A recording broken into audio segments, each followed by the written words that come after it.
With E3 just around the corner, I want to take a little time to highlight some of my favourite moments from the Expo's illustrious past. Not the good bits. No. That'll come in a later episode.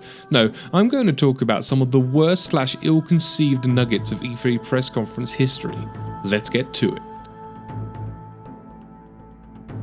It's 2006. The PS3 hype train is in full motion and people are clamouring for more information. When's it coming out? How much will it cost? What kind of amazing new game experiences should we expect from the new console? What Sony delivered was one of the worst press conferences in E3 history, a showpiece full of awkward speeches and demos that didn't function properly. My favourite segment, however, was for Genji 2 Days of the Blade. The game's producer took to the stage to set the scene, describing Genji 2 as a game set in feudal Japan with a story based on actual events and featuring historically accurate battles. Then the giant enemy crab dropped in, destroying scenery and also the entire spiel that the nice gentleman was saying. Maybe a different level would have been more appropriate for the demonstration, eh guys? Kudo Tsunoda is noted to be one of the nicest guys you'll ever meet in the games industry, which is why it's so difficult to watch this next botch, because it wasn't even his fault. It's 2009 and Natal, Xbox's camera, which would go on to be renamed the Kinect, needs to be demoed. Enter Kudo. He's appropriately excited while showing off the capabilities of Natal, even if it would go on to become a flop for not just one, but 2 generations of Xbox consoles. But suddenly, like many a live demo on an E3 stage, the technology failed, in the most spectacular way. You ever wonder what the bottom of an Avatar shoe looks like? Well, bam! There it is. Alright, so let's get in and navigate the dashboard. He didn't have to say bam, but he did.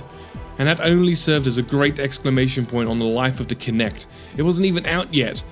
It was all over before it even started. Ubisoft is not immune to a bad conference, and in 2010 they let everyone know. As the host was giving his speech about new technology and new ways to play, he is interrupted by loud music and flashing lights, and a swarm of attractive 20-somethings spew forth from the back of the hall wearing crappy chest harnesses and firing even crappier laser guns at each other through the crowd. A crowd of journalists and industry insiders. This might not have been your target demographic, Ubisoft. Maybe this sort of antic would have been better served at a public show such as PAX. It was incredibly awkward and practically halted any momentum the show might have had up until that point. What's worse is that it never even came out to 99% of the world. A few Canadian stores got some, and the only state in North America to get any was Texas.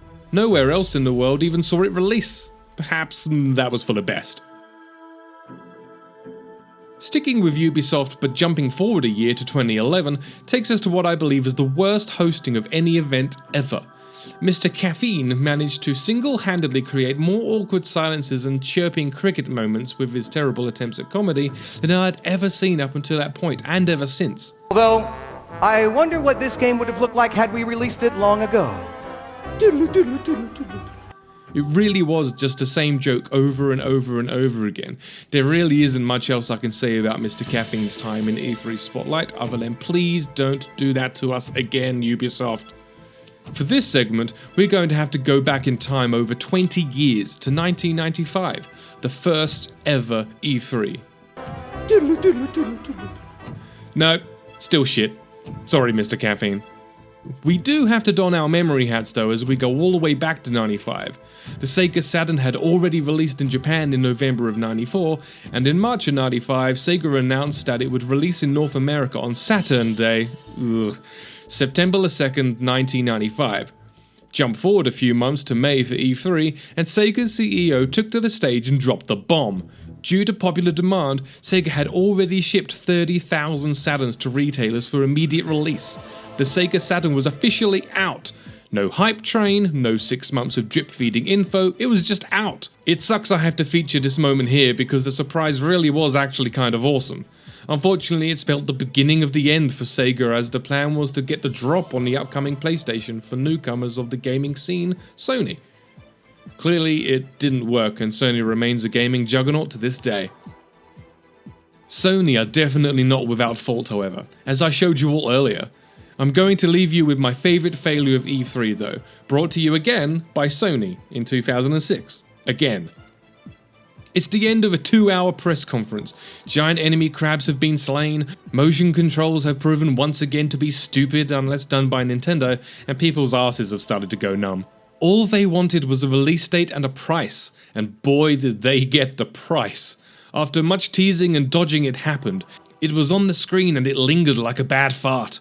$600 US. That later translated to $1,000 here in Australia. Suffice to say, it was definitely a shock announcement, just for all the wrong reasons. Let's hope E3 2016 brings us more I can't believe this is happening moments. Guess we'll know in a week. I'm Mike Nottrich, and I'll catch you later. And that's about it for this edition of Player Attack. Thanks for watching. Next week, while we're in Los Angeles for E3, we've put together something a little bit special, a potted history of the Electronic Entertainment Expo from its inception back in 1995, right up to a few things on the show floor in 2016. In the meantime, you can catch us at playerattack.com. We're on Facebook, YouTube and Twitter. And if you've got something you want to say, send us an email, mailbox@playerattack.com, or just hop on our forums. Also, if you want to support Player Attack, you can find us on Patreon and help us bring you the latest in gaming news, plus all of these wonderful interviews and reviews from the world of video games. Till next week, I'm Jessica Citizen, and this is Player Attack.